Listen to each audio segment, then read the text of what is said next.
Welcome to stone dictation 5 second बाद शुरू होगा। Ready start.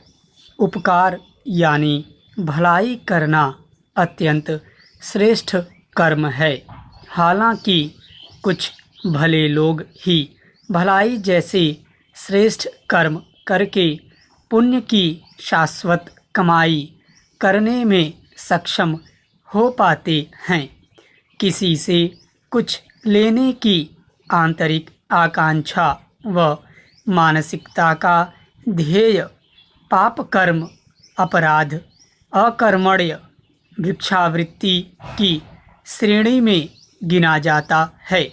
वहीं किसी को देने की आकांक्षा जैसी मानवीय उत्कृष्ट सोच भलाई करने जैसा पुण्य कर्म है। पुण्य कर्म करना प्रायः सभी जनों के वश की बात नहीं होती है। यह पिछले जन्मों के संचित कर्मों की परिणति होती है। ऐसे व्यक्ति मानव की श्रेणी में भलाई करने के लिए ही इस वसुंधरा पर जन्म लेते हैं। बुरे और भले व्यक्तियों की कमी इस धरती पर नहीं है। बुरा व्यक्ति बुरे कर्म में रस लेने में निमग्न रहता है और भला व्यक्ति भलाई करके जग में अनुकरणीय उदाहरण प्रस्तुत करता है। धर्म, अर्थ, काम और मोक्ष की प्राप्ति मानव जीवन में आवश्यक है। उत्कृष्ट कर्मों के द्वारा हम उनकी प्राप्ति कर पाते हैं।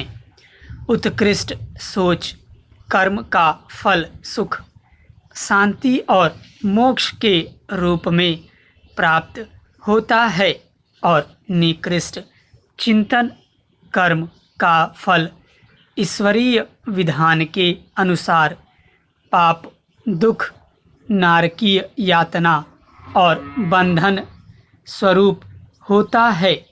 मानव पूर्णतः स्वतंत्र है कि वह किसी की भलाई करे कि बुराई।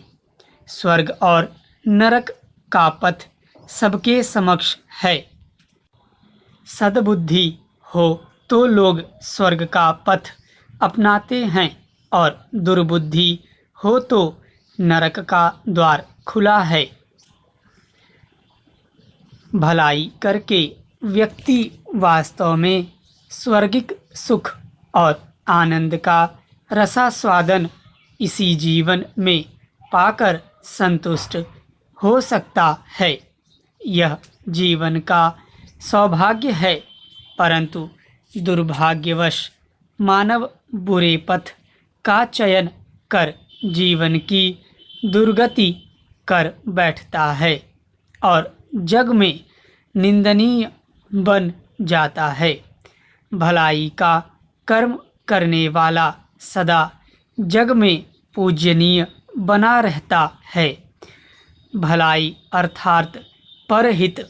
रामायण में परहित को धर्म और पर पीड़ा को अधर्म बताया गया है।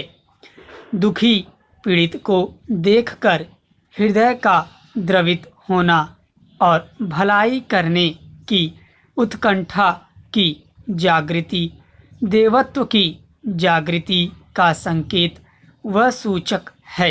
स्टॉप।